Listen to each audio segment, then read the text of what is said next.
Hello,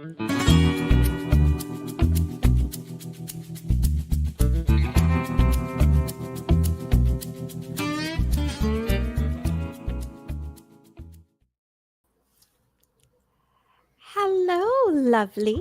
Hello. It's like it hasn't even been that long.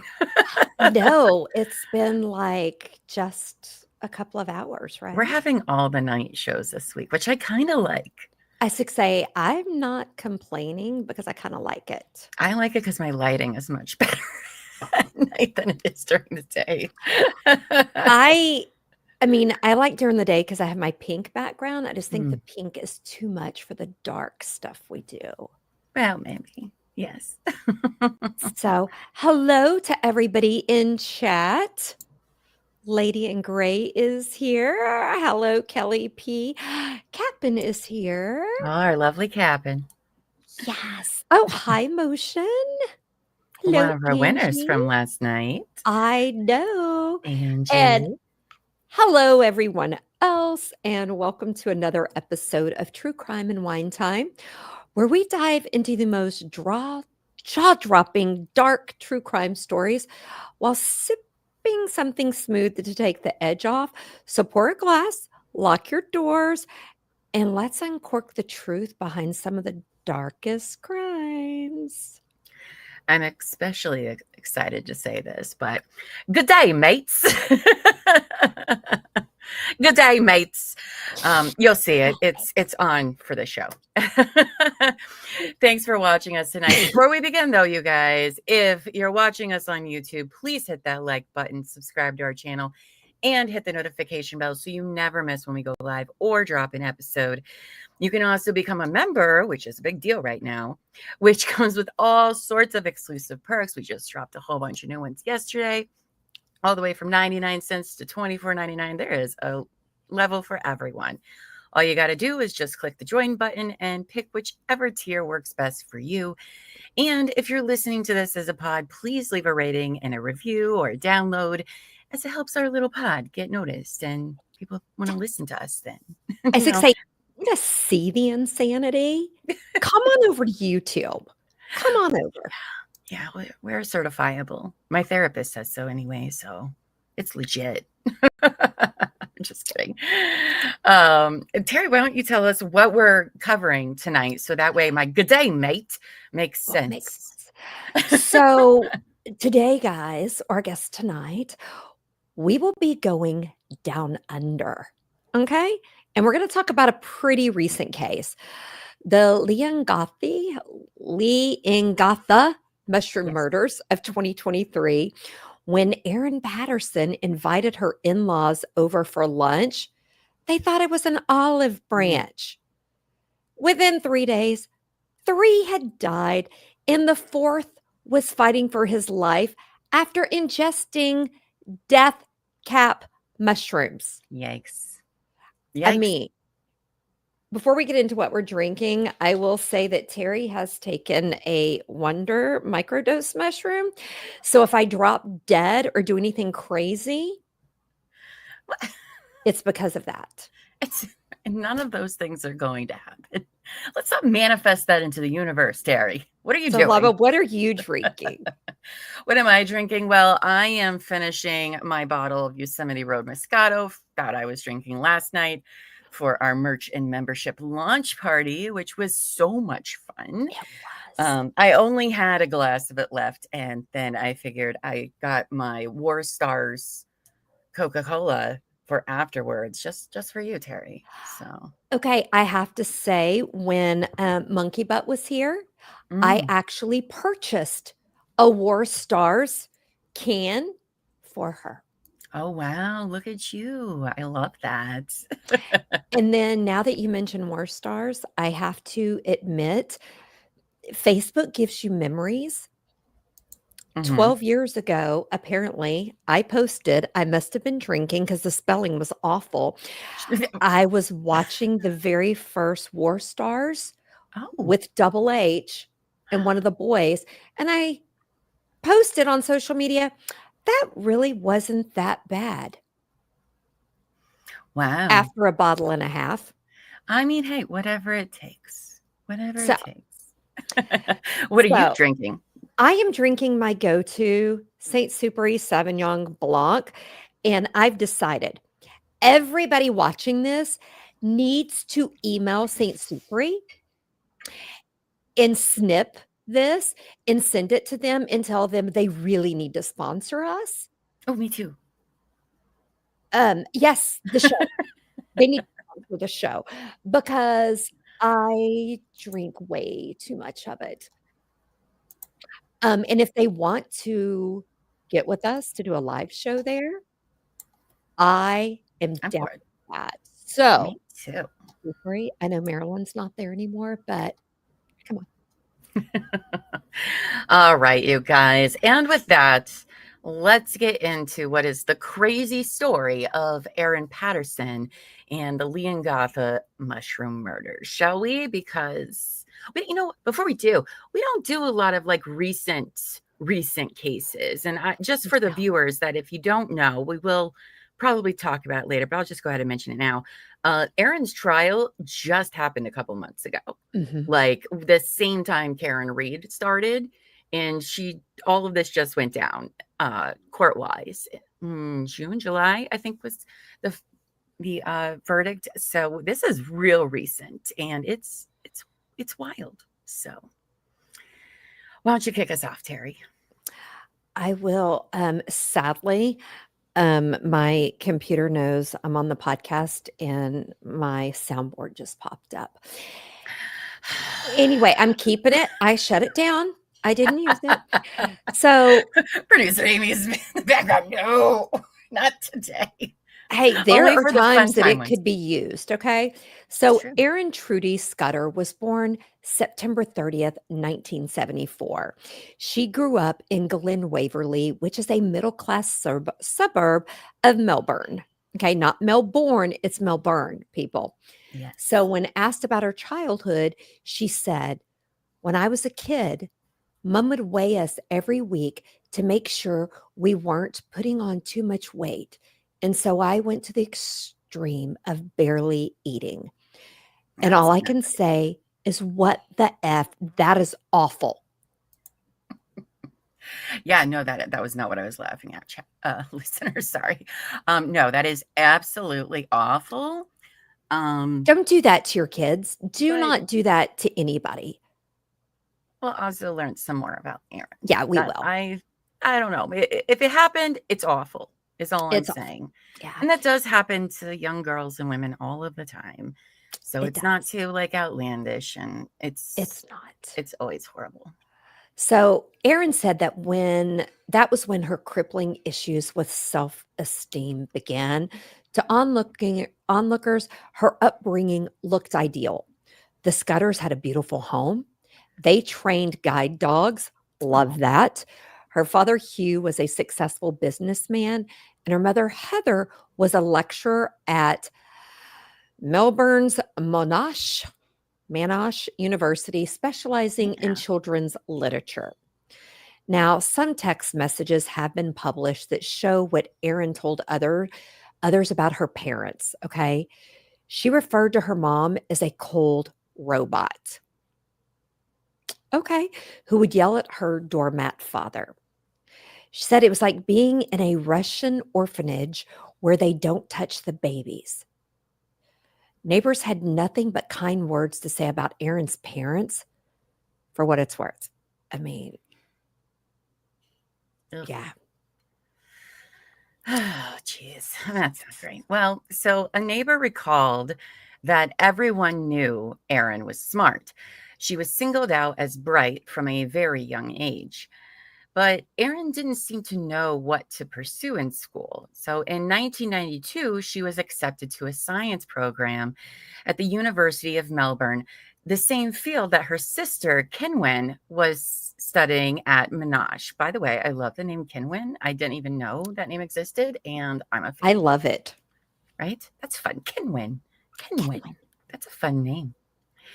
Erin eventually switched to studying accounting before training to be an air traffic controller, passing the test and finishing the program in 2001.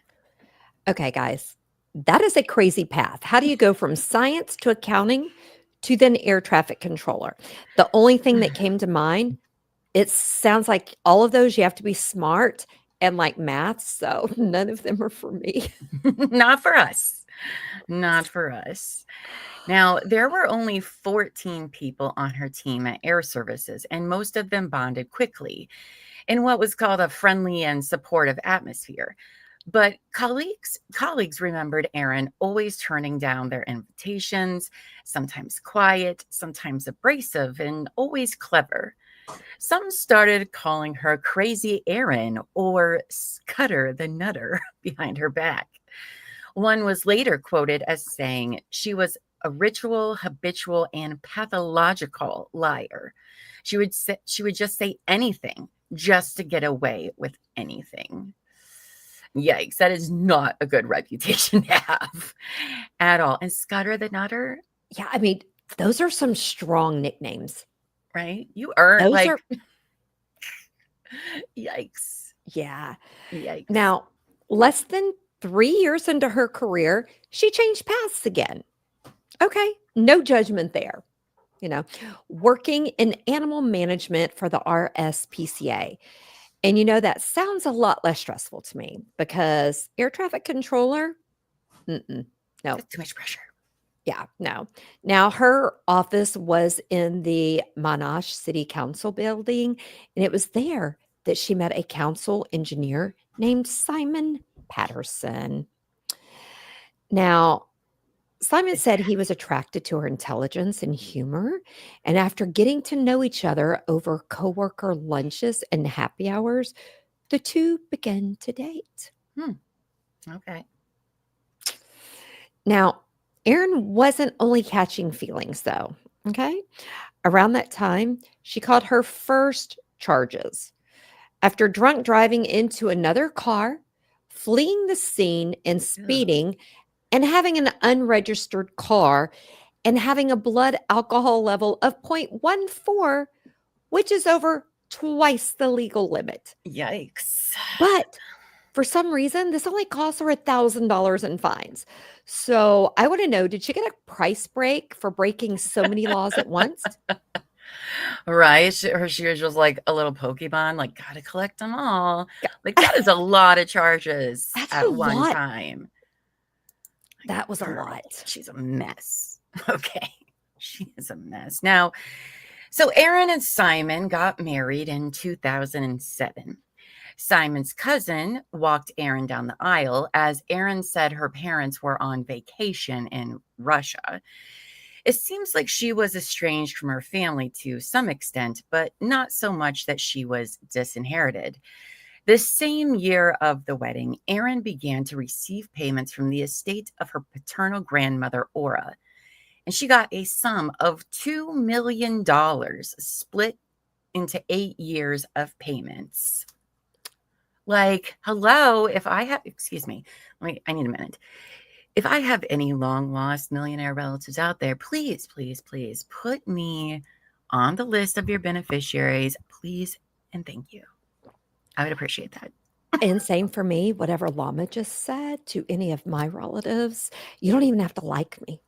It's yeah, Don't even have to like me. So my brother, you can put me on yours even though you don't like me.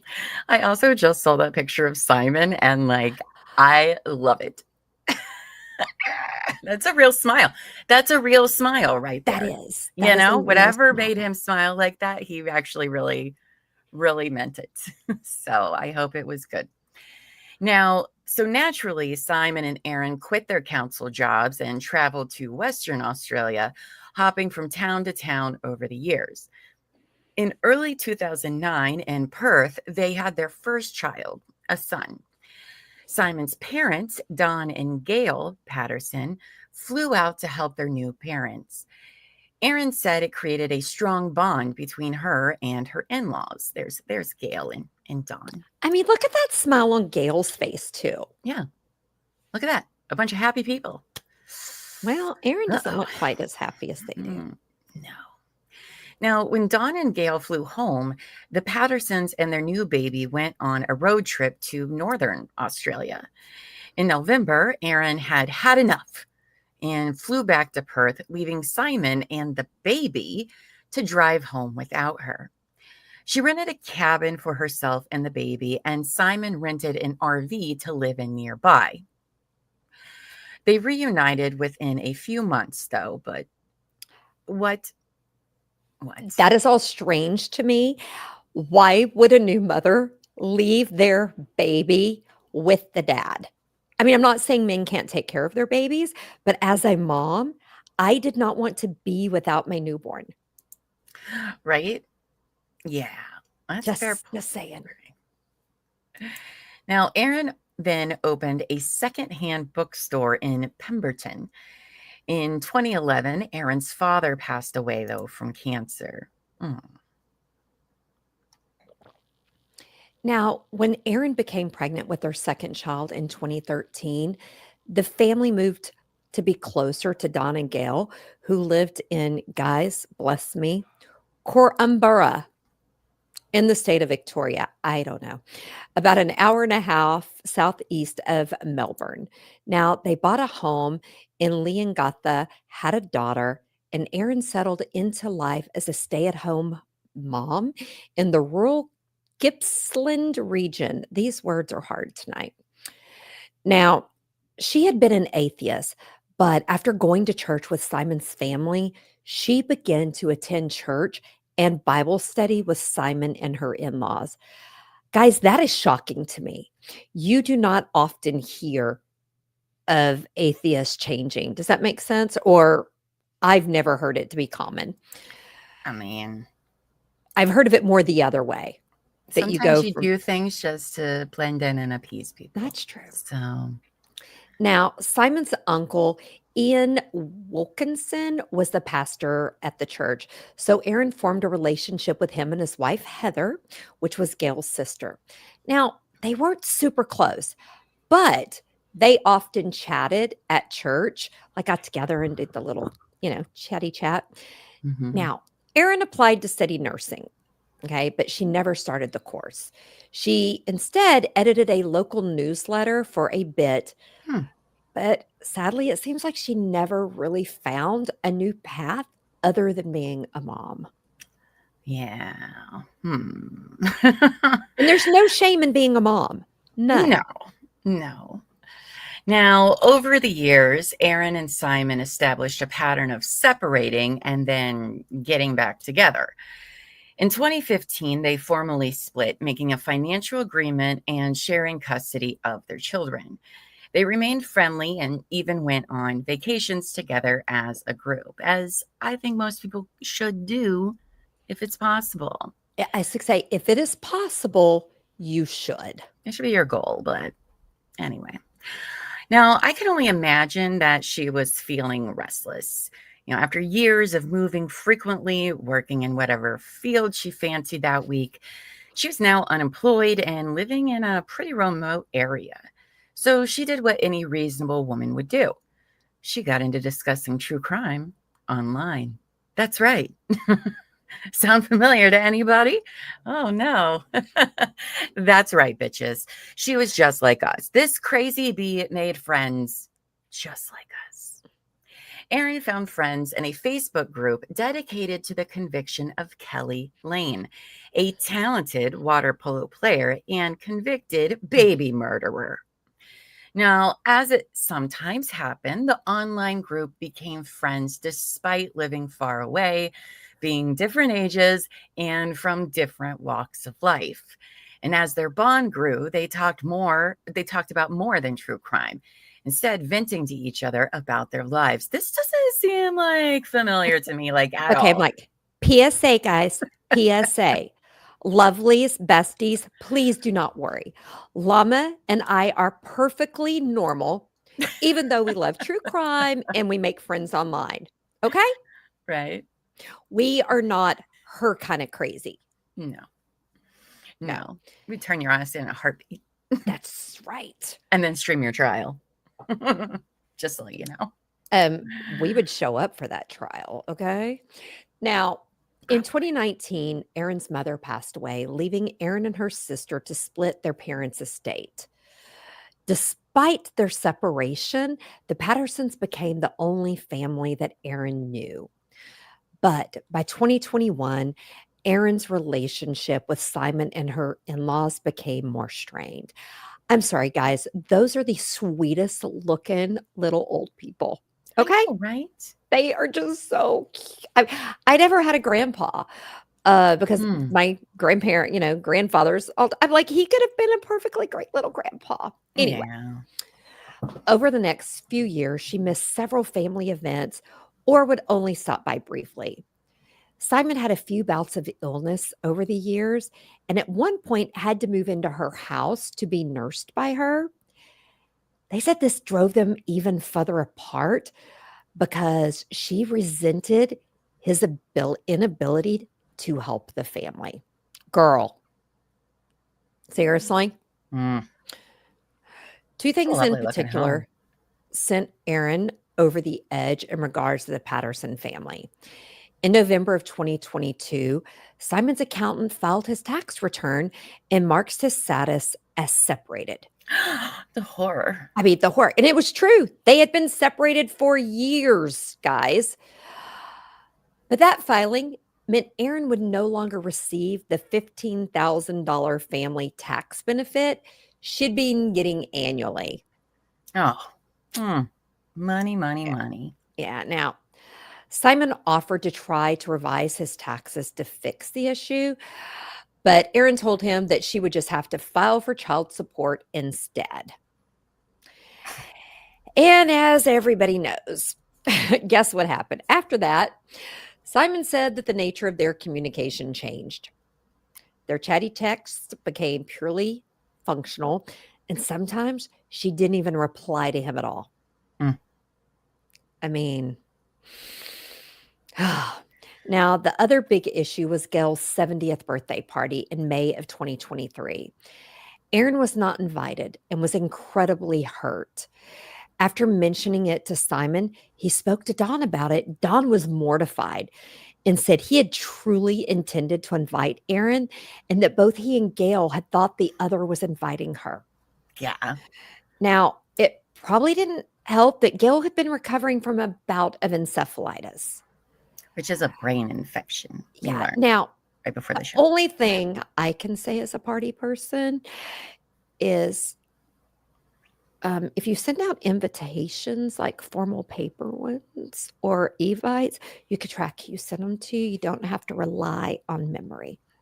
Just I mean, I feel like Erin is just making mountains out of molehills all I over agree the too, but place. I could see why she would be hurt, But since she they were stopped still, hanging out with them anyway. but she You was still know? hurt because it wasn't her decision.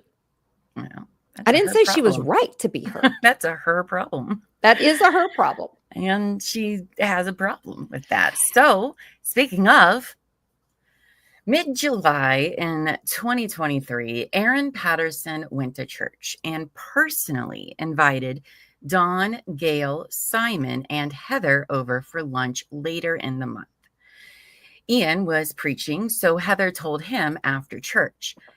The Wilkinsons were very happy to be invited. They'd known Erin for years, but had never really gotten close and were hoping to. Dawn and Gail Patterson also hoped that this was a step in a better direction for their relationship after the recent party drama and some harsh group chat messages.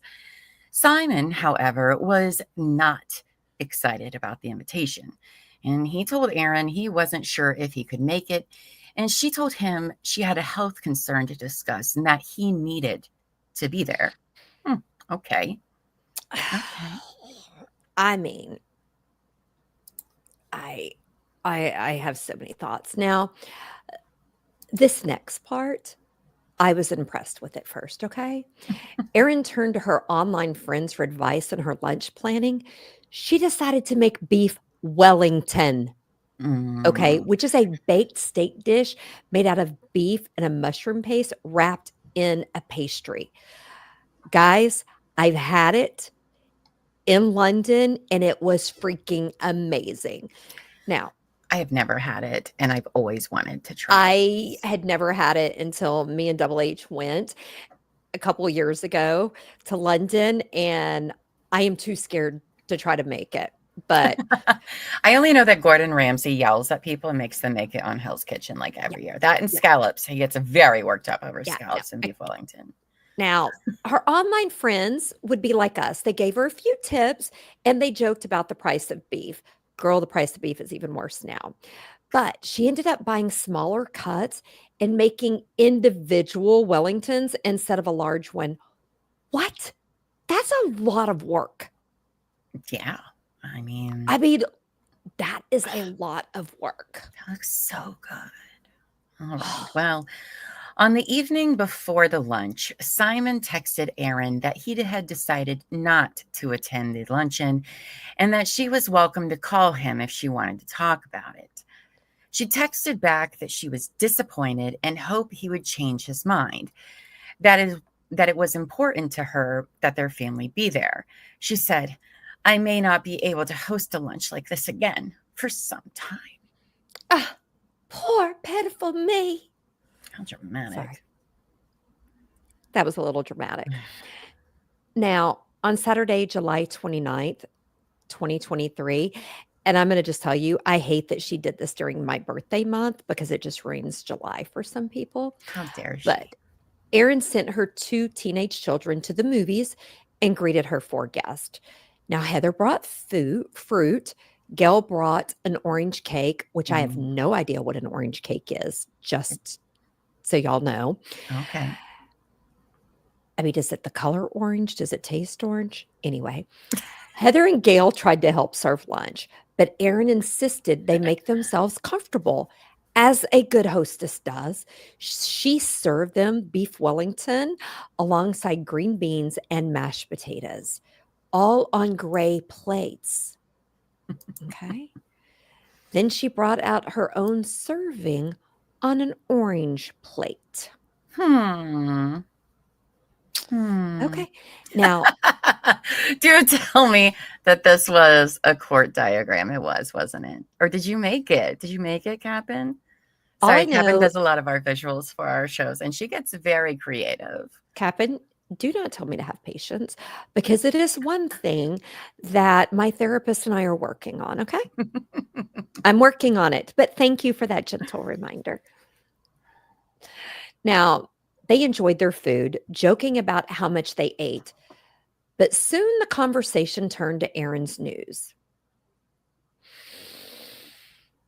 She told them she had been diagnosed with ovarian cancer and asked for advice on whether or not to tell her children. They prayed for her, and Erin's son and a friend came home unexpectedly, chatting with the guest before retreating to play video games. Despite the tragic news, the guest left in good spirits. This is triggering for me, but I'll share it later why. Yeah, we'll wait. Thank you, On Top X, for this. Oh, thank you. Thank you. Good, sir. On Top X, I have to tell you, Double H heard me say something about On Top, and he goes, "What are you talking about getting on top of? What are you and Mama doing? Are y'all trying to get on top of a YouTube channel?" I was like, just do not ask questions. I was just talking about one of our people. Okay. Now, they hardly touched dessert, and most of Gail's cake was left with Erin. Oh, that bitch got to keep the cake. Erin proceeded to eat the entire cake by herself before throwing it up. Whoops. Got too far. She later would say that cake saved her life. There you go, Terry. There's the orange cake. But does it taste orange? Yes, that's why it's orange cake. Why would you want to eat a cake? Okay. No, I don't know. Go ahead. I just learned this year there was pineapple pie. So, yeah. Pineapple pie? Yeah, apparently that's a thing. I never even knew that. I never knew that either. Now, there's a pineapple upside down cake, but there's pineapple pie? Yes. Okay. Yes. Now, Simon's parents called him the next morning to tell him they were going to call an ambulance. They had both become sick overnight and were weak with gastroenteritis-like symptoms. Simon met them at the Coramborough Hospital, where they shared a room, which is really nice I'm that like, they that's really did, sweet. that they got to share a room together, right? Pineapple pie is Llama's nickname. Stop it. Actually, right now it's fish biscuit, but that's neither here nor there. Anyway. Don seemed to be doing much worse than Gale. His face was discolored and he was distorted in pain. Despite their extreme discomfort, his parents told him about Erin's cancer diagnosis and their concern for her. Now, after seeing how ill his parents were, Simon called Ian and Heather, but they didn't answer the phone. He drove to their home and later said that when Ian answered the door, he looked gray. He was invited in to find Heather lying on the couch with vomit on the floor next to her. And despite their resistance, he told them that he was taking them to the hospital. On the way there, though, Heather mentioned how Erin had eaten from a different colored plate. They were turned away by the Currumbura Hospital, who said they were at capacity and sent them to the Leongatha Hospital. I don't know how far apart these are, but I mean, normally here, I don't know how it is in Australia, but like they would put them in an ambulance to the next hospital, not be like, yay, you got to drive these people to the next one, right?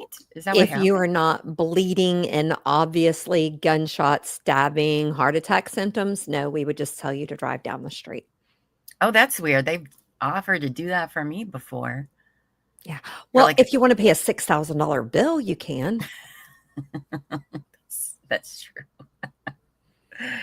That's true. On the way, Heather again brought up the matter of Erin's plates, asking if Erin was short of crockery, which I guess crockery is a word for plates. It Or is. dishes, It's I for guess. dishes. I didn't know that. I like Yeah. that. That's What fun. I find funny about this, Double H and I just recently got new crockery. Every plate's a different color. He ordered it because I had picked one color. He goes, no. He goes, I decided, why do we want to be boring? Oh, okay, so it's only 7 minutes away. Okay, because earlier it said that they were like in a rural area. So 17 minutes is still quite a drive. I mean, yeah, but it could be Okay. longer. Now, Heather and Ian were treated by Dr. Chris Webster at Leongatha. They told him about their luncheon and he took blood samples and hooked them up to fluids. When he left for the evening, he thought the beef was to blame for the illness. Fair. Erin complained of diarrhea and stomach pains that day, but she wasn't so sick that she couldn't take her son on a 2-hour round trip drive to flying lessons. Mm. Yeah. Now, I know when I have diarrhea, that's definitely what I want to do. yeah, I mean, yeah. Now, she served her children Beef Wellington leftovers for dinner that night, scraping off the pastry and mushroom paste since they didn't care for them. I mean, shenanigans. What kid doesn't like pastry? Don't even Right? tell them there's a mushroom paste, okay? No, Yeah, that looks still, I want. It's so bad. I don't. Now, Dr. Chris Webster received a call around 6:30 a.m. the next morning that Ian and Heather had not improved, but had in fact worsened. Mm. After arriving at the hospital, he got a call from Dr. Beth Morgan of the Dandenong Hospital. Don and Gail had been transferred there because it was a larger hospital closer to Melbourne. Okay. Now, Dr. Morgan let him know that Don and Gail had grossly abnormal liver function tests Mm. and that they wondered if they were suffering from death cap mushroom poisoning. I just want to say this about Australia is that I appreciate their names of places. I mean, Dandenong is fantastic to say. I love that. Dandenong. I mean, it's very, I just admire that about them. I love the Aussies. I know. They're so much fun. I love it. Okay. Now it's science break time. Oh my goodness. I have not seen Seriously, why do we not look at these beforehand? My neck isn't even close to that. Oh, I love that. I love it though. I know things. All right. So death cap mushrooms or Amanita phylloides, all right, are the deadliest mushroom in the world. 90% of fatal mushroom poisonings globally are attributed to death cap mushrooms. Look, they don't look scary. They are. They are. They are the one. Okay. Yes, they are the ones that grow on the roots of trees, almost always oak trees, and have a symbiotic relationship with those tree roots. It's not Okay. as sexy as it sounds. I just picked a couple of those after the last rain thing because the baby goats were trying to eat them and they were on our big oak tree. What did you do with them, Terry? I threw them in the trash can. Okay. And now that I know they're death cap mushrooms, is Silk Road still around? Can I sell them there? No, I'm kidding. Now, anyway, that was we're kidding, not. but are they? I need to now. I got to make a note so I remember when I'm sober. Are they deadly to pets and goats? Probably. Are they? Probably. I don't know. Goats can eat anything. Who knows, though? But still. Okay. Now, Go on. we're not really a science podcast, so I'm going to quote a science journal called Particle here. And they have to say the main toxin in death caps is called alpha amanitin, which affects the liver and kidneys. It can take up to a day for the symptoms. You get cramps, diarrhea, and vomiting of death cap poisoning to appear. Those symptoms pass after a while, which can be misinterpreted as a sign of recovery. Oh, that's so great. You're like, oh, Great. So you get sick, you get better, right. and then it comes back to get you. Okay. Yeah, that's so much fun. I love that. But if untreated, the toxin goes on to cause total liver and kidney failure, which kills 10 to 30% of people who ingest death caps. Those are not good odds. Not good odds. Now, months before the luncheon, the state of Victoria's health department had issued a warning against foraging for mushrooms, saying anyone who collects and consumes wild mushrooms of unknown species is putting themselves at risk of potential poisoning and serious illness. Do people just not know that mushrooms are just like, don't fuck with mushrooms? No, right. but I have to tell you, going mushroom hunting, foraging for them in Finland in the mossy areas, I had so much fun. And the Chantilly mushrooms are really, really good. I mean, maybe if you know what you're doing and looking for, but I trust that they know what you they're know doing. how many people died throughout time just so we know which mushrooms we can eat? They're just eating them all over the place. Somebody's dying, somebody's pooping, somebody's tripping balls. They do all sorts of things. I did not know until this that you could die from mushrooms. I just was always told, do not get the mushrooms out of the cow patties. No one ever told me you could die from mushrooms that you find. Really? No, I did not know that until Oh. we started. One of you brought up this case. I want to say it was Cap'n. Maybe it was you. I was like, mushrooms don't kill you. And then I was like, oh, wait, somebody in Australia just killed somebody with those. I really thought it was the ones that came from the cow patties and they OD'd until we started doing all of this. There are a lot of not good mushrooms out there.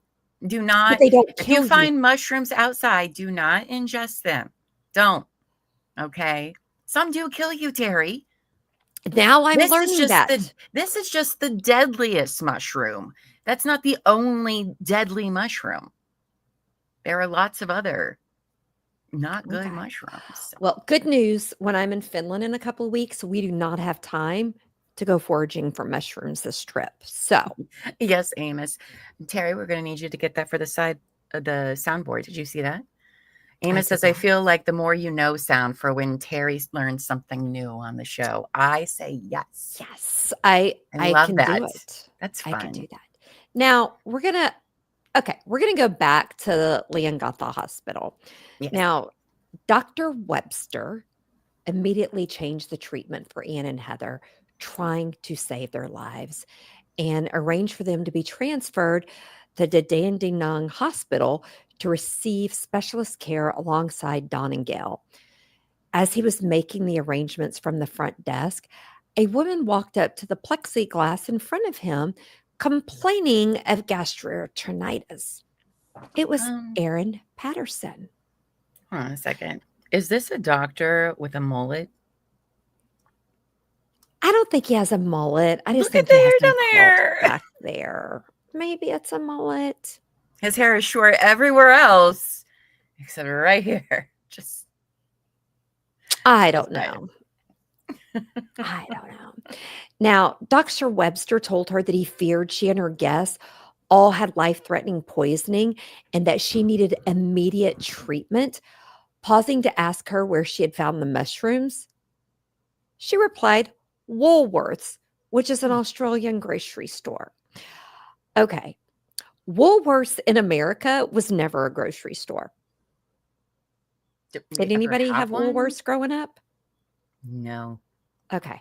Is this something in Terry's They were like a imagination? turtle girdle and yo-yos. They just had knickknacks and like fabrics and stuff. So turtles, girdles, and yo-yos is so what they sold. TG&Y was the Woolworth where I lived growing up, and we used to call it turtles, yo-yos. Okay, I'm going to just move on. Is that your shopping list? Turtles, girdles, and yo-yos. That's what we called it. Cheryl, if any of my friends are on here, please help me. Okay, just please help me. Oh my goodness. I love it. Well, okay. Anyway, so he left her to be seen by a nurse and soon was told that she had refused care and left the hospital against medical advice. She had told the attending nurse that she needed to make arrangements for her children and animals, despite their telling her it was unsafe for her to drive. I mean, I don't know how this is what you're like, yes, this is exactly what I need to do right now. While everyone I was having lunch with is in a hospital and potentially dying, but I got some stuff to take care of. Now, Heather and Ian were taken away in ambulances, and Dr. Webster called Erin 3 times, leaving voicemails with increasing urgency. He finally decided to call the police. This would be the first time the case was brought to the police. And you guys, here's a clip of that phone call. Hello, what address do you need the police? This is Dr. Chris Webster calling from Leongatha Hospital, and I have a concern regarding a patient that presented here earlier but has left the building and is potentially exposed to a fatal toxin from mushroom poisoning, and I've tried several times to get hold of her on her mobile phone. So before I get all that information in, what address do you need the police to attend, Dr. Chris? Yeah, so, well, should I give the hospital address or the address of the patient? Right? Oh, my goodness. I mean, it is 911. Okay, wait a minute. It is 000. So it is 000 is what they use. 000. Now, Dr. Webster asked the police to go to Erin's home. See, Rachel, I agree with you. No sane woman would wear white pants. Mm-mm. So sorry, I just got a text that Monkey Butt won her volleyball game again. Yay, Monkey Butt. Cheers. I would have to skip a show one Thursday and go watch her. Yes. So Dr. Webster, being a great doctor, asked the police to go to Erin's home and explain to them that all of her guests were severely ill, but she seemed fine. Mm. Now, before the police could reach Erin's home, she returned to the hospital. Erin was seen by Dr. Veronica Foote, who found her abdomen to be soft and her heart rate slightly elevated. I mean, same girl, same. Now, her blood test did not suggest that anything was seriously wrong. I'm going to just say, if you're going to pull this kind of stunt, you need to eat a little bit of the poison. Okay, just a little bit. Just a little bit, right? Just a little bit. Now, Dr. Webster, having reviewed Erin's file, asked her if her children had eaten the beef Wellington, and she confirmed Yes, they had eaten the leftovers. The doctors insisted that she take her children in for care immediately. But guys, she didn't want to scare them by taking them to the hospital. Excuse me, ma'am.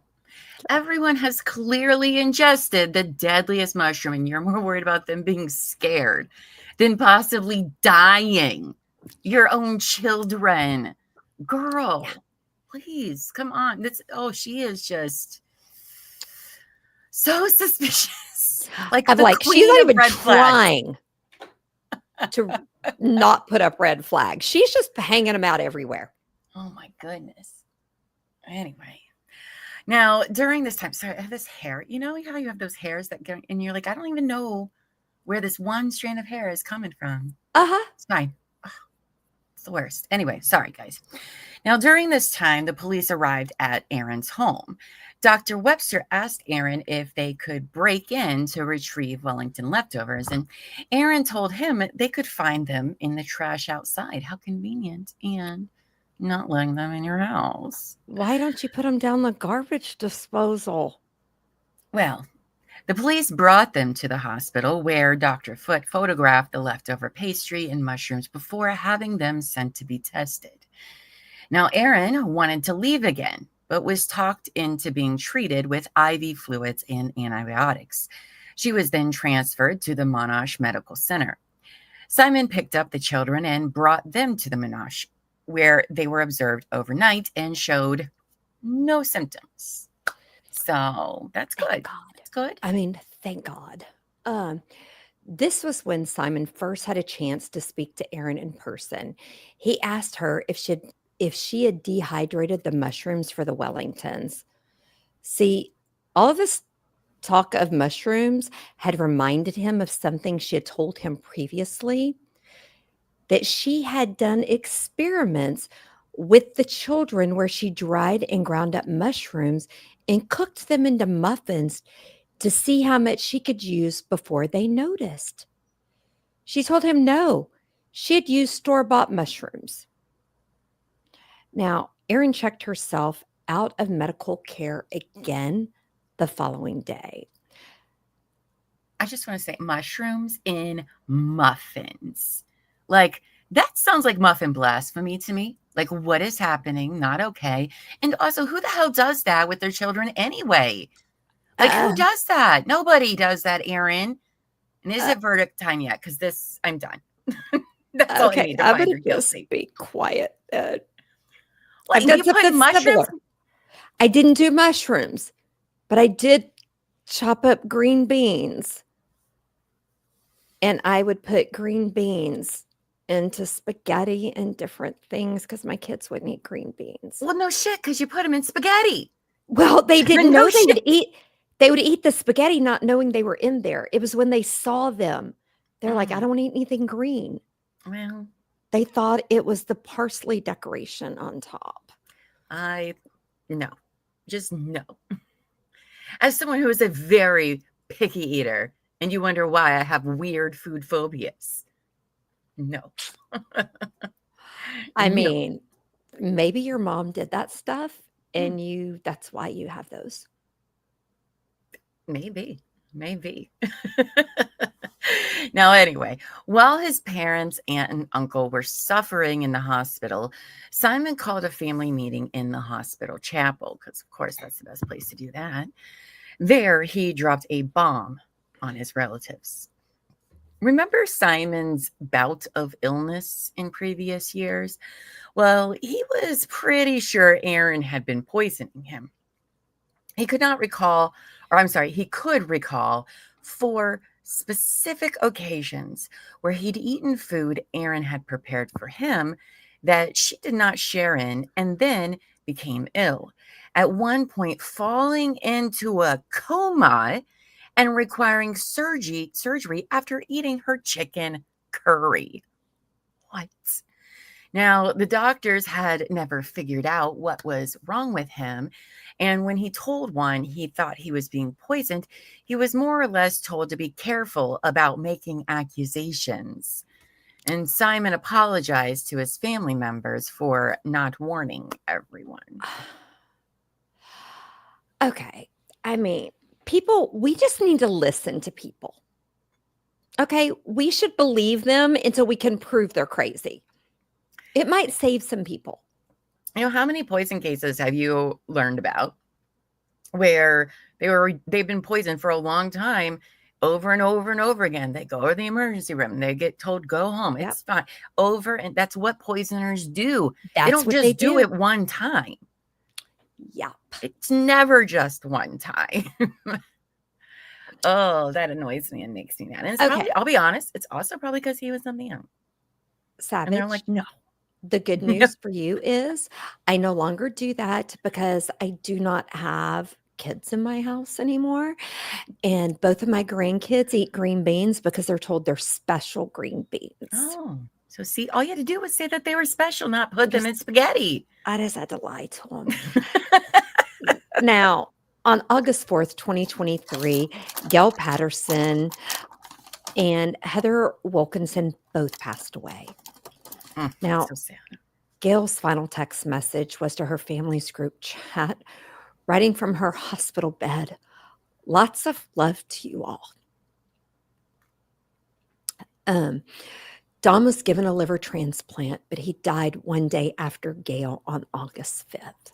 That's so sad. Ian Wilkinson remained in hospital. He was the final lunch guest fighting for his life. And on that day, the police searched Erin Patterson's home and seized her electronic devices. When they knocked on the door, she greeted them by asking who died.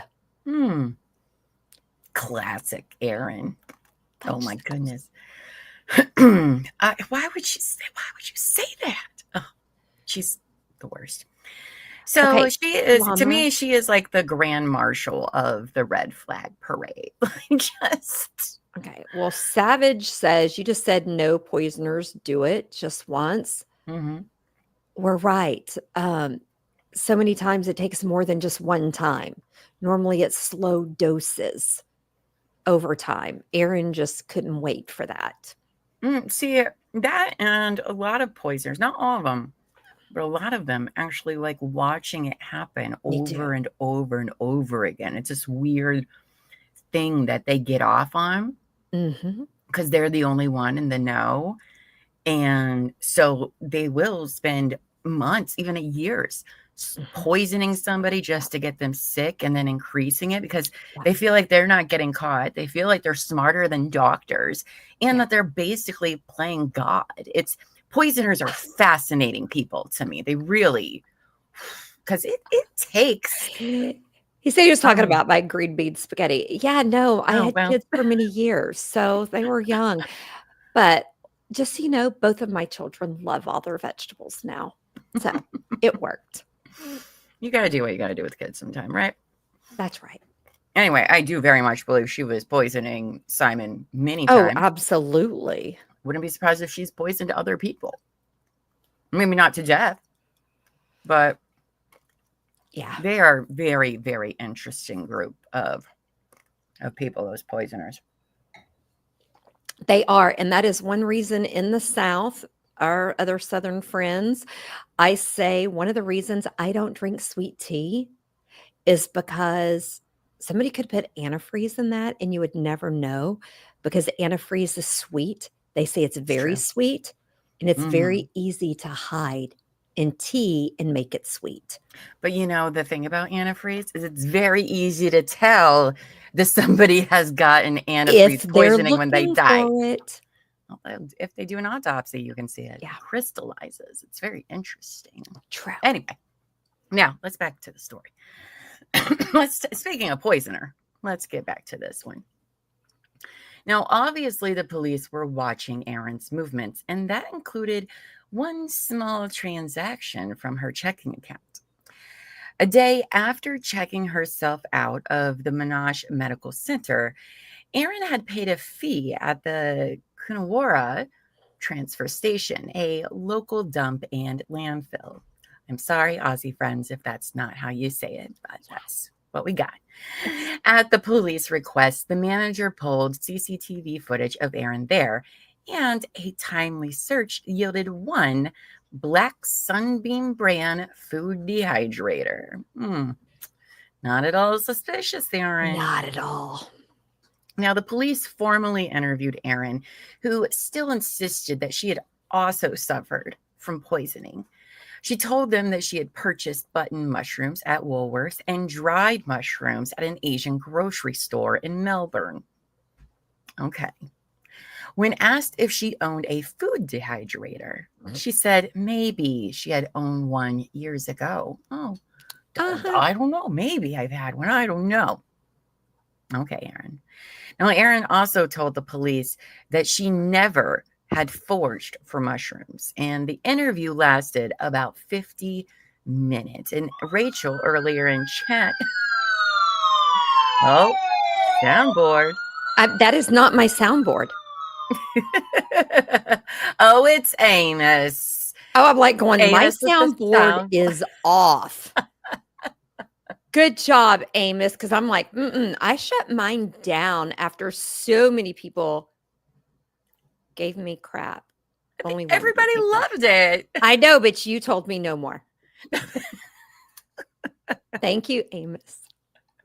No, Rachel in chat there had mentioned that her police interview is very, very interesting. Oh, yeah. Now, a memorial service for Don and Gail Patterson was held at the end of August.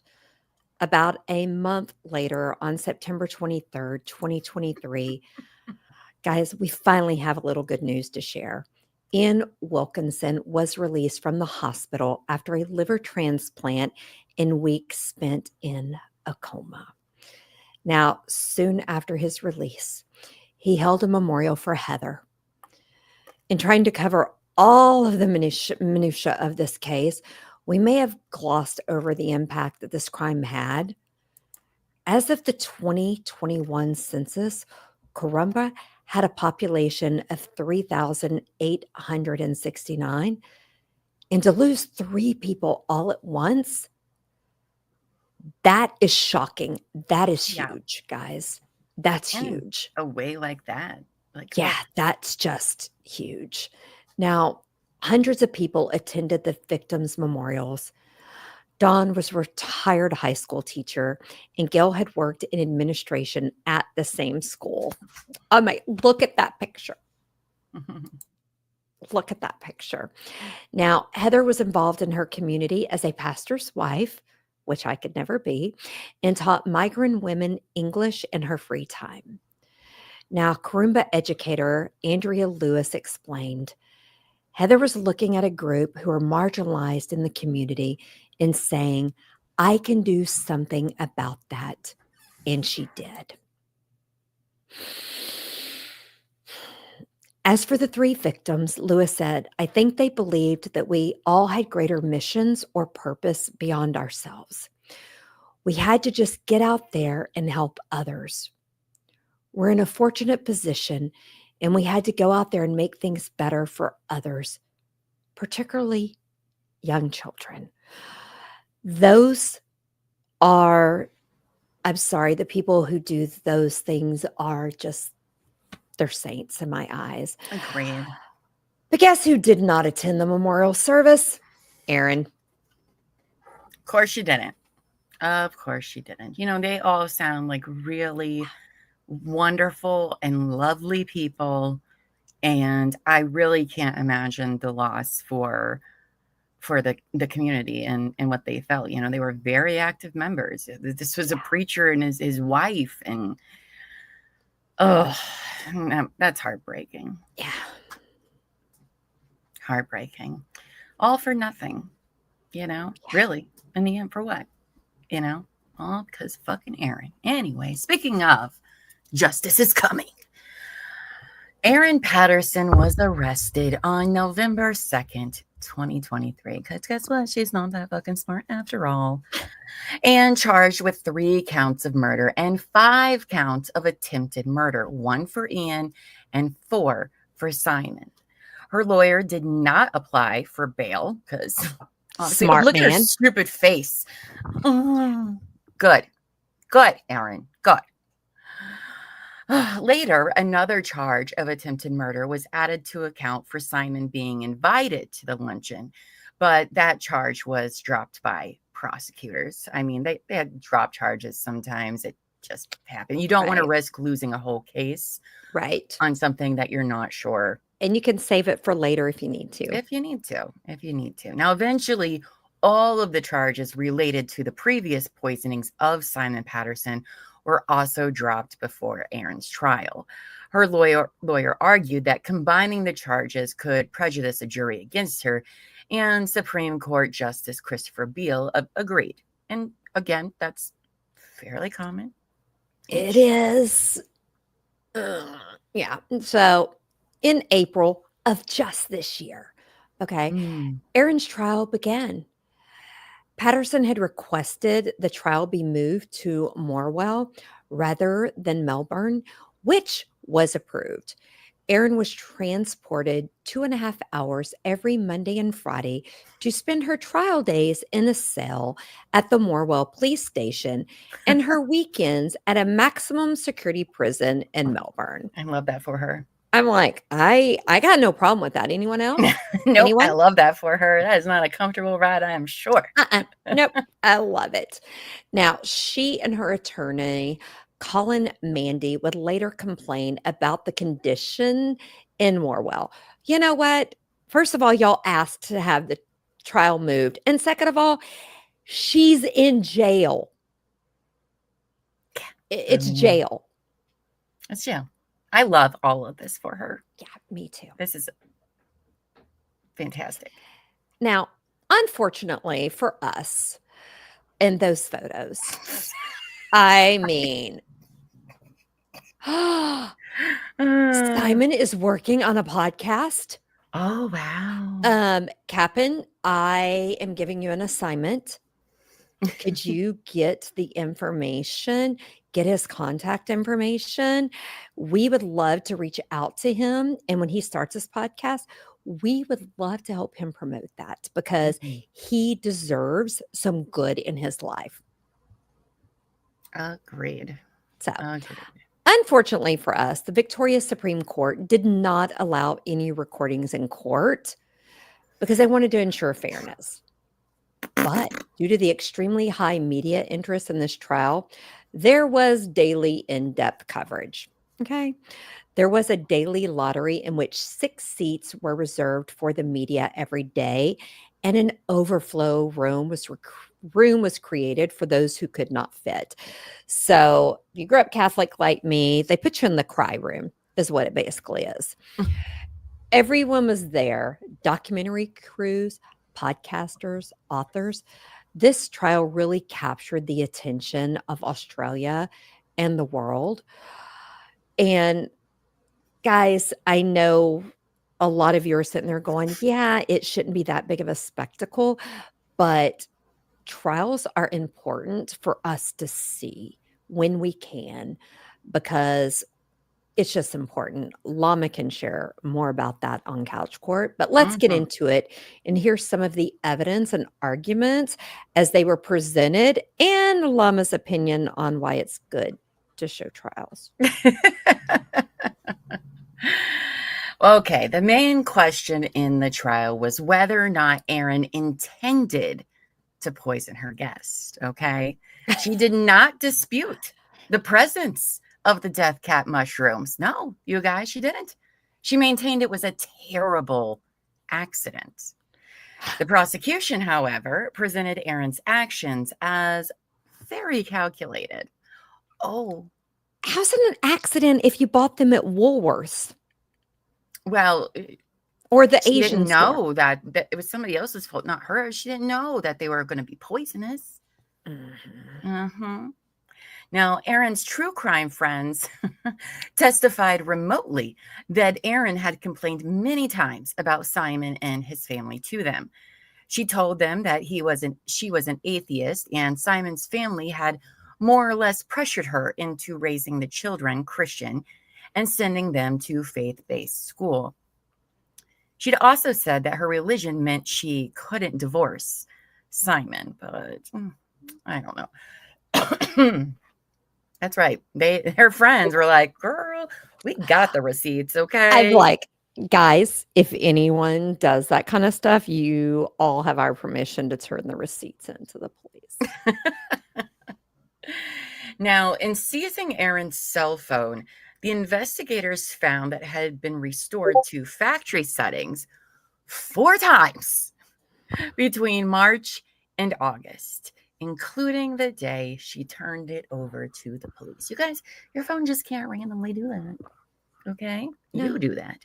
And also, not suspicious at all. Who factory resets their phone anyway? Not unless you have to. And even then, I'm like, oh, that's just so much work. I guess this is just my life now with my buggy phone. No, because then you have to reinstall everything, reset. Who has Right? time for that? And guess what, friends? Do that all you want. You're still going to find your shit. It's not going to get rid of as much as you think it's going to get rid of. Now, surveillance footage and Facebook messages also suggested that Erin had another cell phone, because of course she did, that she never turned over to the police. Interesting. Now, I'm sorry. I'm laughing at Tooth McCabe. I'm sorry. That's just funny. So her cell phone data showed that she had used an app called iNaturalist to locate death cap mushrooms in Victoria. And cell phone towers showed that she had traveled to those locations after reading the iNaturalist post. I mean, seriously. And also she used Bing to find iNaturalist. So I'm going to go ahead and I'm going to just count all of that as evidence against her. I don't know about you guys, but yes. Yeah. Now, it took several foraging trips to collect a substantial amount of mushrooms, which I don't understand because we grabbed a lot, but I don't know how many you need.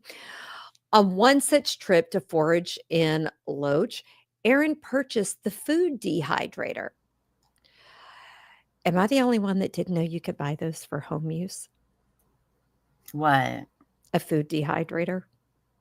What do you mean? I didn't know that was a thing. Okay, I did not Just do that for us. That's okay.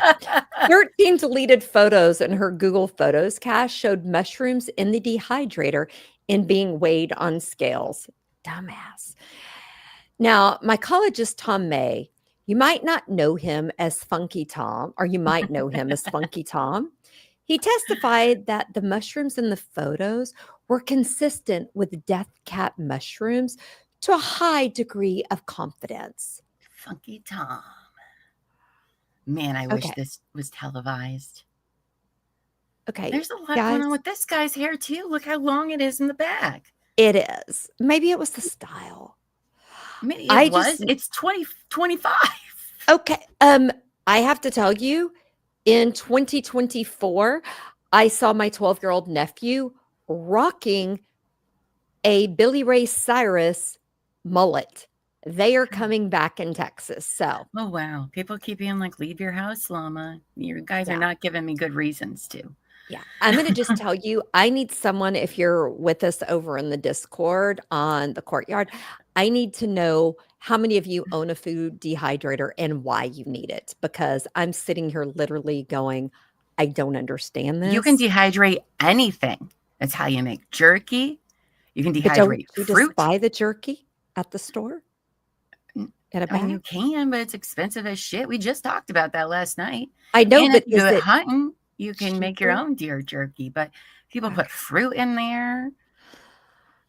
Okay. Now, the food dehydrator that was in the photos, and as we recall, was recovered from the dump. It had Erin's fingerprints on the outside. And guess what? It had death cap toxins on the inside. Why she didn't put something in the middle of it and catch it on fire, I don't know. Now, she's dumb. And despite her various stories of where she had purchased the mushrooms, testimony from a health department official. Hold on, I got to stop. Rachel, you just dehydrated apples and pears yesterday? Yeah. Okay. Do-do-do-do. Do I need to get one? I mean, we just got an air fryer this year. So maybe I need a dehydrator. Maybe. Anyway, the health department officials stated that it was highly unlikely for deadly mushrooms to end up in a commercial supply chain since they can't be cultivated. Okay. Mm-mm. Safeway isn't out gathering your mushrooms at the base of oak trees, guys.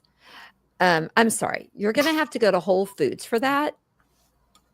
I'm just kidding. Bezos, do not come for us. Guys, if you want the death cat mushrooms, I can go get them next time they grow up on my oak tree, and I can send them to somebody if they want to test them. I don't think that's legal. I don't think it is either. I am just stuck on the fact that people are telling me a lot of people Yeah. Okay. I guess I'm living under a rock. They've been around for a long time. I mean, we don't have one, but that's because we don't really do shit. So, but lots of people have them. They're a thing. They're a thing. Okay. See, maybe instead of Llama learns about, we should have a Terry learns about too. No, That could I be mean, fun. I don't know. Hey, I mean, there's a lot of people that don't know about food dehydrators. You're not the only person on earth, so don't Okay, worry I'm about not. that. I didn't know. Now, you guys, if you've heard of a food dehydrator, please hit the like button and let Yes. us know. All I know is I can hear Discord blowing up in my ear in the background. I'm assuming it's Discord. I keep hearing a beep, so I'm assuming it's Discord Let's see our Discord. because I don't have it open. Oh, that's weird. Okay, so come on, tell us more. Oh, yes, sorry. So it seems Erin had purposely harvested the deadly mushrooms and prepared them to feed her guests. And in a surprise to no one, her cancer diagnosis was completely fabricated because she is just so great. I said I would hold it. Guys, Mm. there is nothing worse than faking that you have cancer. As a cancer survivor, that to me is worse than you serving deadly mushrooms to somebody. That to me is worse because people do it to get money, to get sympathy. And shame on you. You deserve to go straight to hell. What was I don't know that? what that was. What is that supposed to be? I don't know, but if that was Oh, they supposed can to be hear for- the Discord beeps too. Okay. If that was Anyway. supposed to be for Terry's rants, we can't hear that often. But I'm sorry, that's just one that really gets to me. No, what a piece of shit. That's exactly what she is. Because It's so many people do it. And yeah. garbage people, that's who. Now, sweet Gail, sweet Gail, had kept records in her calendar of days Erin told her she was having appointments and biopsies. And guess what? None of those appointments were real. No. Erin had used her health to guilt people into attending her lunch. Thankfully, though, it didn't work on Simon. Now, Erin had made multiple purchases at Woolworths of pastry, mushrooms, and steak over 6 days, suggesting that she made 2 versions of the meal. I mean, it's a hard dish to make, so she probably fucked up the first one, to be quite honest. I was fixing to say, how many practices did she have that she gave away or threw in the trash? Probably. I mean, all those people in Hell's Kitchen who are professional cooks usually can't make it. So, you know, it is ultimate terrible. Scumbags they all are, Rachel. Scumbags. All of them. Now, that would explain also why she ate from a different plate and didn't get sick, and why she felt comfortable feeding leftovers to her children. Now, of course, Erin maintains she did get sick, but I'm sorry. All of the CCTV footage shown in this trial shows that bitch in white pants. So forgive me for not believing she was having diarrhea that she says she had. Like, I don't ever wear white pants, not because I'm pooping all the time, because the minute that I do, I'm either pooping, I'm either starting my lady time, I spill coffee, like it attracts the badness of the universe. So I never wear white pants, and I'm seriously considering adding crimes of fashion to her charges. Oh, I agree. That should be. Like, who wears white pants? Oh my gosh. You got the diarrhea, especially. If only she would have crapped her pants. I would have laughed. Oh my God. Could you imagine us saying that on CCTV? Okay. But I'd you know love that. what? It would be something that she would deserve. And Kelly P, yes, we agree with you and Rachel. That is absolutely horrific. And it should be a criminal charge. I think so. It should be. Now, we do need to talk about how the prosecution showed a clip of her spending 9 seconds in a gas station bathroom, which was an amazing amount of time in this courtroom was spent arguing about diarrhea. And I'll be honest, I'll be very honest with y'all. I'm very disappointed that we didn't get to hear like the legal arguments about pooping, because oh my God, would I have loved that so much. Okay, I but bet the transcripts are fantastic. 9 seconds, guys. I have never been in and out in 9 seconds. Not 9 seconds. I mean, when it happens fast, but It happens fast, but it takes longer than 9 seconds. For sure. For sure. Now, also supporting the theory that she made separate batches of Wellingtons was testimony from Camille Trong, a mycologist at the Royal Botanic Gardens, Victoria. Trong examined samples of the Wellington pastry and mushrooms from the outside trash under a microscope, and she found no trace of death cap mushrooms, only field mushrooms. Thank goodness she did not do it to her kids. I mean, I've got to find the silver lining somewhere. She didn't give it to her children. Now, Victoria's chief toxologist, Dimitri Jarostumales, did find death cap toxins in a different leftover sample that included beef. For what it's worth, the prosecution argued that Erin had lied about serving her children leftovers, but the children testified that they ate them. And there doesn't seem to be any proof that they didn't, because she bought a lot of stuff to make different ones. But the defense countered all of this evidence with the classic method of cell phone data doesn't prove anything. Okay. And then they put their client on the stand. Guys, she testified for 8 days. 8 days. And I don't know who thought this was a good idea. And I don't know why they would think it was a good idea. 8 days. That is a long ass time to be on the stand. That is not very often that a defendant is on the stand for that many days, like hardly ever. And again, I am super disappointed we didn't get to see this trial. I'm very disappointed about it. And to our besties in Australia, looking at you, Miss Shorty, can you guys work on streaming trials? Because I, for one, am very interested in seeing how your legal system works. We're always watching ours. And I want to see how other places do their things. And we will even get on your time. I will. I think it's only fair. They wake up for our crazy ass time zones. We should do the same late for them. I absolutely could. This would have been fantastic. And as Rachel says, she said, I watched someone who was in court and they said that the poop talk was very serious. And that's my favorite thing about court is they have to discuss some crazy things or say some crazy things like reading messages or stuff. They have to go with such a straight face. Oh, them reading text. Oh my God, are the best. You and I would never be asked to read those on the stand unless they were ours. Just saying. Our facial expressions, our eye roll, we could never be asked to just be straight faced and read those. No, not at all. Not at all. Man, I would have loved to see it. It's too bad. Too bad.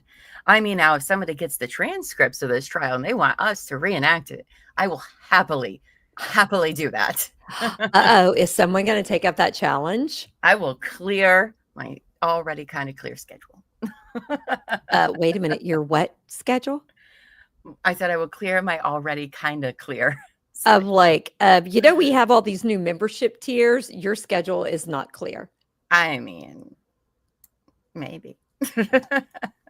Now, anyway, let's get back to what Erin had to say on the stand, that she thought it was worth talking about. Idiot. Don't ever take the stand. For 8 days.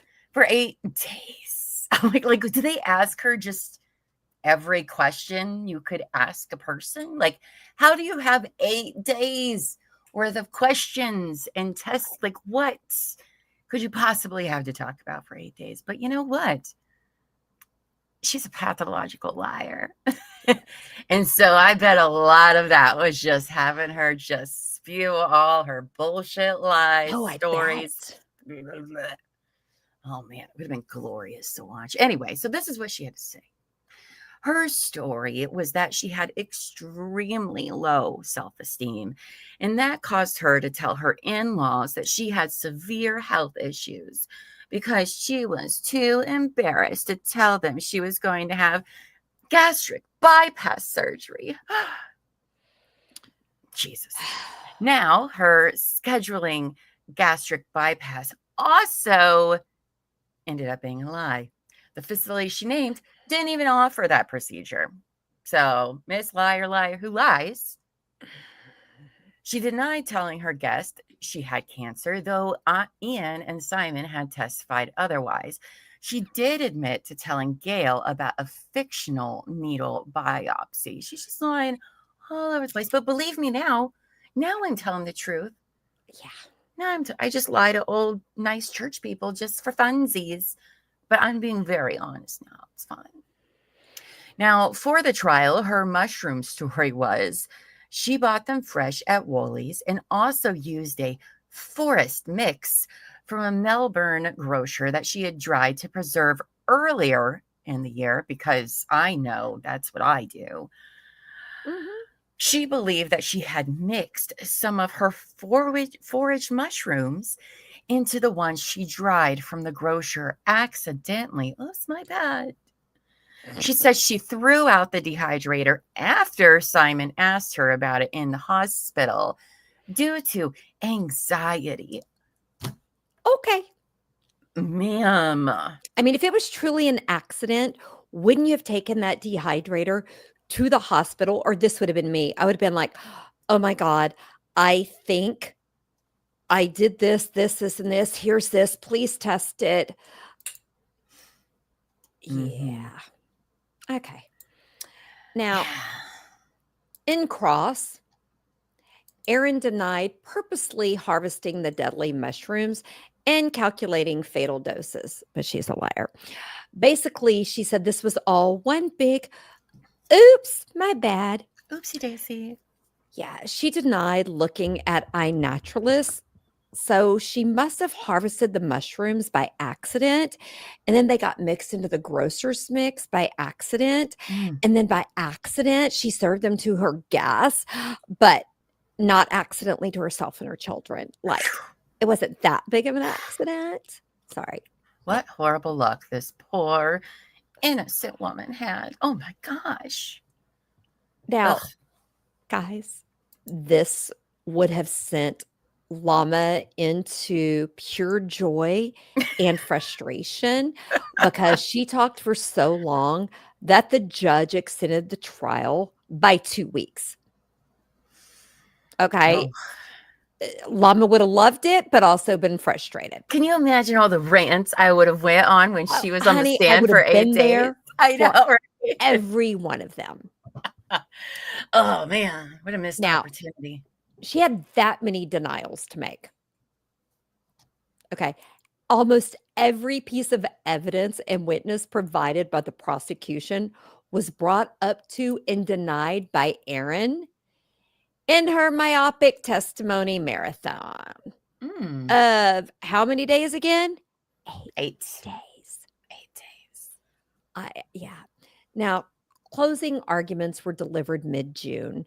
The prosecution argued that Patterson had used 4 key deceptions. Only Her 4. cancer claim to get her guests to attend the lunch, the deliberate poisoning of her guest, but not herself or her children, her pretending to have symptoms the day after the lunch, all while wearing white pants, in case you've forgotten. Terry, that was And in the- all caps. All while wearing white pants. Okay, I wear white pants all the time. When you have diarrhea, though, Terry? No, that's when you have diarrhea. No. Poor death cat mushroom diarrhea. I bet that's not even like normal diarrhea. But yeah, and the cover up for the crime. Okay. I try so hard to give people the benefit of the doubt sometimes. I really try, as you see, because I'm like, yeah. They cited more lies than she had been caught in. Many handed them on a platter from her 8 days of testimony buffet. Yeah. So the defense argued that there was reasonable doubt that Patterson had accidentally used the mushrooms in her cooking and had not intended to injure her guests. He disputed the evidence of friction between Erin and her in-laws, saying she was venting to friends, which, okay, fine. We do that all the time. But let's be honest here, okay? He urged the jury to reject Ian Wilkinson because, rejecting a freaking preacher, you're calling a preacher, a man of God, a liar, sir. Well, Do you think sometimes they lie, but he was not one that we have seen any evidence was a liar. It's a bold strategy. It's is all a I say. bold, yeah. It's a bold strategy. He was the sole survivor Yeah. to sit there and basically imply that they shouldn't listen. That guy is mind-blowing, right? And he said that Erin's Bing searches for deadly mushrooms had been due to idle curiosity and not malicious intent. And okay, I feel that part because I Google all sorts of things I shouldn't for this channel. But telling the jury to disregard the surviving witness is a bit too much, Mandy. Okay, that's not going to go over well. I know you got to try everything you can for your clients. Ethically, you have to, but You do. some things you don't need to, though. Just saying, I will be Googling what all deadly mushrooms there are, but it's because we covered this and I need to know. Okay. Now, 12 jurors were sequestered for about 7 days to deliberate. On July 7th, 2025, they convicted Erin Patterson of 3 counts of murder and 1 count of attempted murder. She was remanded into custody pending sentencing. She was also barred from selling her home so that any money down the road can go towards restitution if needed, which is good because she had gotten, $2 million. I mean, she had some money around there. In late August, Erin heard victim impact statements. As we are lucky enough to have a survivor, I would like to share some of what Ian Wilkinson had to say at the hearing. This man is a better person than me. I just need to say that. I make an offer of forgiveness to Erin. I have no power or responsibility to forgive harms done to others for the murders of Heather, Gail, and Dawn. I am compelled to seek justice. However, I encourage Erin to receive my offer of forgiveness to those harms done to me with full confession. I bear her no ill will. Now, I am no longer Erin Patterson's victim, and she has become the victim of my kindness. Mm-hmm. That last bit is so good. It's a It mic drop is. right there, Ian. Turn that around.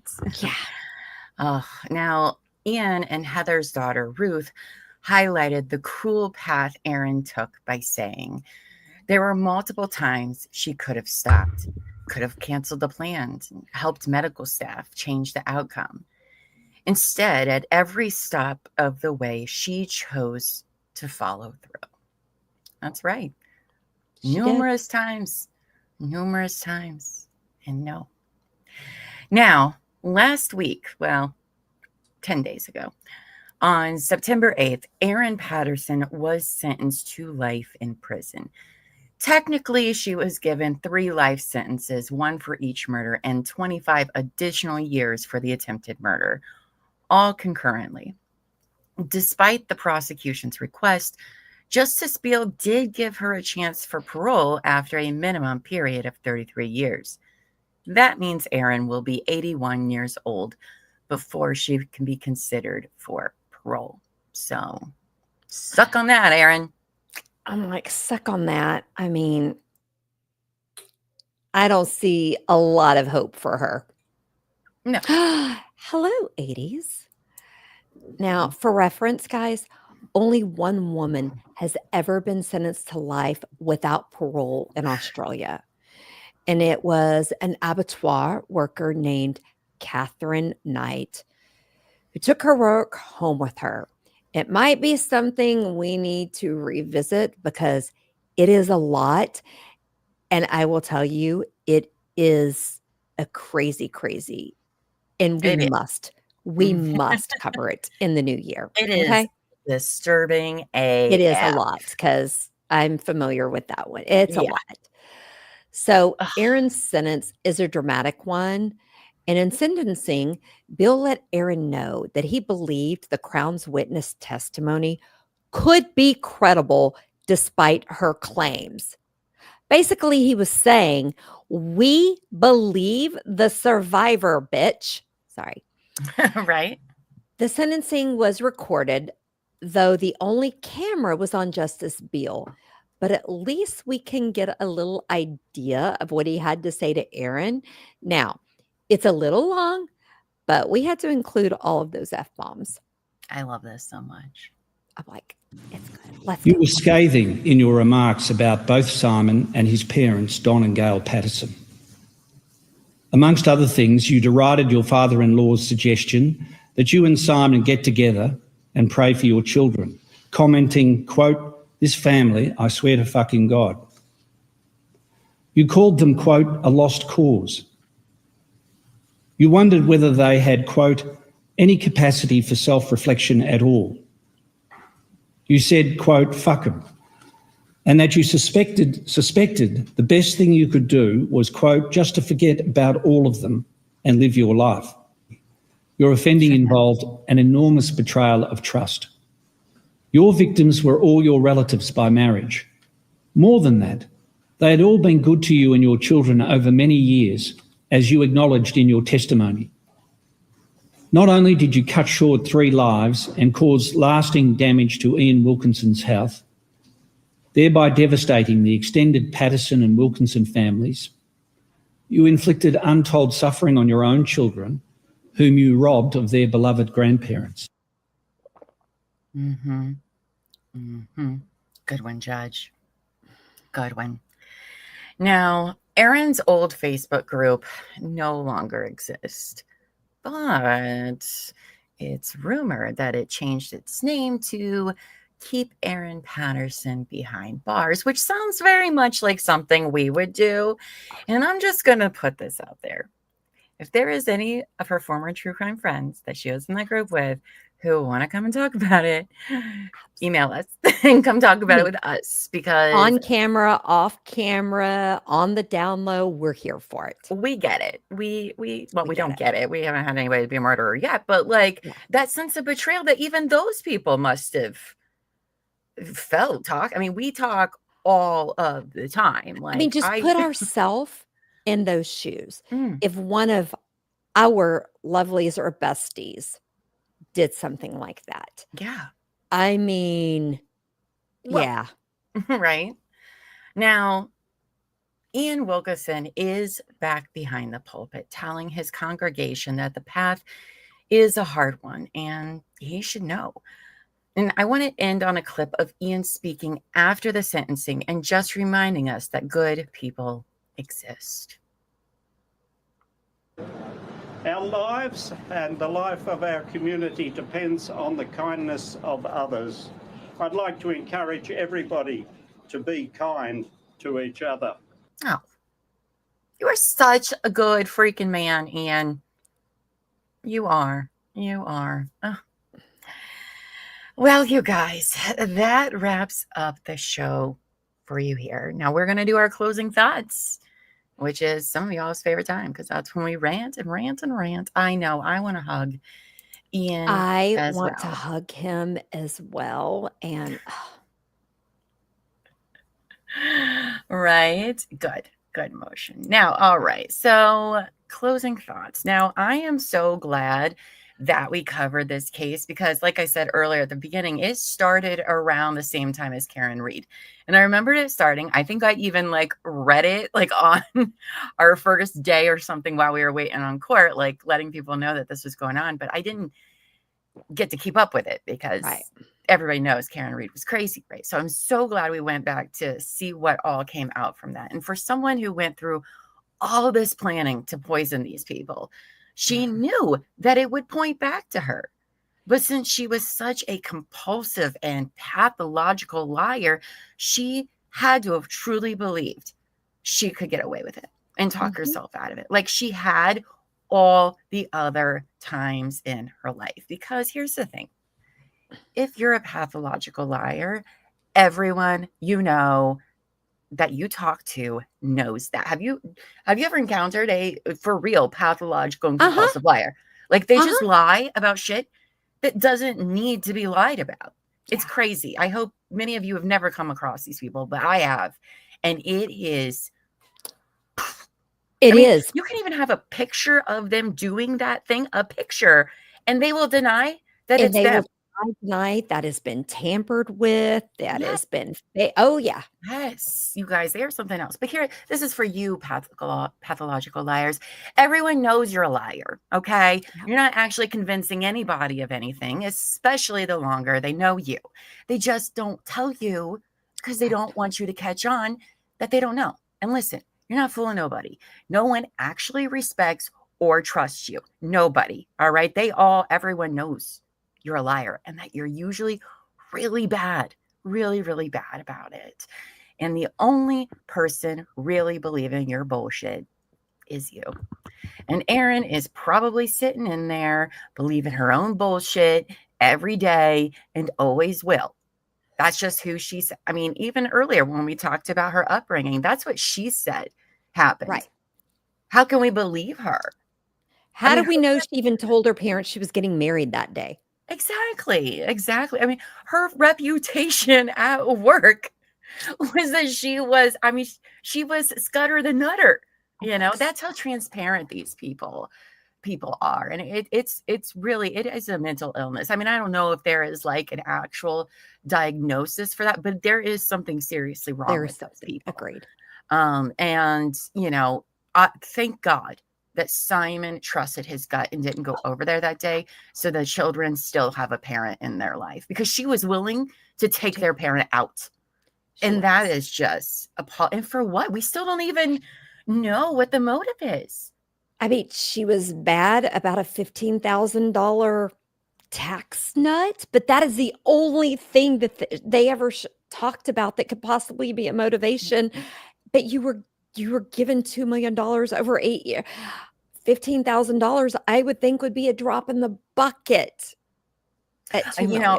I wonder if it's because she thought that she was losing control of Simon. That's what I think, because that they he didn't was invite ready her to move on, and she was a very controlling, neurotic person, because those people usually are as well, So and how dare she try to ruin Beef Wellingtons?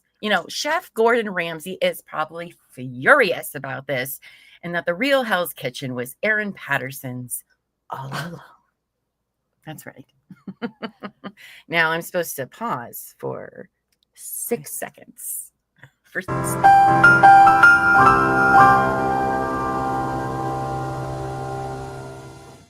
I I love that. Thank you. Thank you, producer Amy, for uploading that to the StreamYard for us. Perfect. We're going to use that so much. Make sure it's on all of our show. Oh my gosh. I'm laughing so hard. I'm like, my little bow tie is getting in the way. So I did not put my closing thoughts in beforehand because I have to be honest. I think she's a horrible person. And the fact that she killed these 3 people and to get them there to eat, she lied about a health condition she didn't have. Mm-hmm. Because do you know how many people out there are scared to tell their family members that they have this? How will it affect them? It truly causes you to go down a path of thought that you can't imagine until it happens to you. And to use that to get people there to kill them. Yeah. It's fucked. It's so fucked. She's the It worst. is. And then I stop and I think about Simon. Mm. He loved her. And I can't help but think of the guilt he feels bringing her into his family, his children, Yeah. his parents, all of that. And it makes me wonder, she must have been really good at gaslighting the shit out of him. Yeah. Because he loved her. Yeah, they That are. smile on his face. They say love is blind. Well, and I mean, gosh, you really don't want to believe your partner is that And evil. You just don't. You know, don't. you just don't. But I want Simon to know, I hope his podcast is extremely successful. And I want to tell everybody, trust your gut. Mhm. If Like you Simon. have a feeling that something just ain't right, you know what? At the end of the day, they might think you're an asshole. Would you rather be dead or an asshole? It's true. Because of him trusting his gut, he is there to raise his children. Mm-hmm. And thank goodness. And I'm sure he does. Whoever of you picked another dark freaking case, was this you or Cap'n? This was Cap'n's suggestion, actually. I kind of figured case with she the wanted to do. fungus among us that it had to be Cap'n. Yes. Cap'n. Cap'n was our researcher tonight. Everybody give a round of applause. Yes, For you Cap'n. did Did a lovely job. And amazing. visuals. And for those of you that are over on the Discord, I will go and find the pictures of me foraging for mushrooms my very first time. And now I am going to message my boss tonight and say, with a link to this video, and say, when you took me, because I didn't know you could go forage for mushrooms yourself, it was something else I didn't know you could do. How did we make sure I didn't get one of these? We took them back to the hotel, and for those that we wanted, they cooked them up for us. The other people took them home to cook. Yeah. How did they know that they weren't killing me?